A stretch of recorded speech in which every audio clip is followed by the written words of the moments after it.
Sportscenter. Hey, I'm Chris Berman. Got a lot of games to cover. Let's get at it. In our first game this week, we had the Cardinals show off their firepower and win by 32. In a long-standing NFC rivalry, we had the Redskins pick up their first win of the year. Number 55 stepped it up this week and gave his team some added firepower for the win. Number 82 hauled in over 150 yards receiving and helped his Steelers beat the Chargers. Rams, Packers. Robinson was in the right place at the right time, as his interception was a possible momentum shifter. The Packers go on to win this by the final score of a bunch to 27.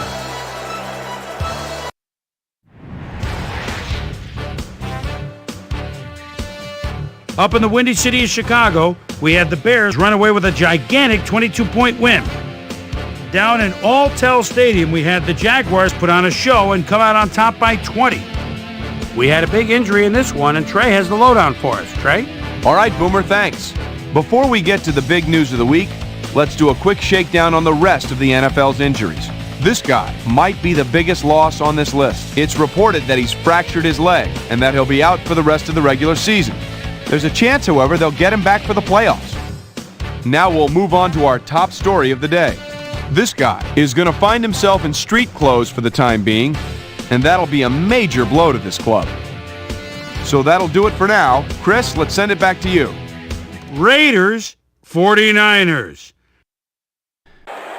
Carter would field the punt, make that all-important first man miss, then things opened up in front of them. The Raiders win this one by the final score of 24-21.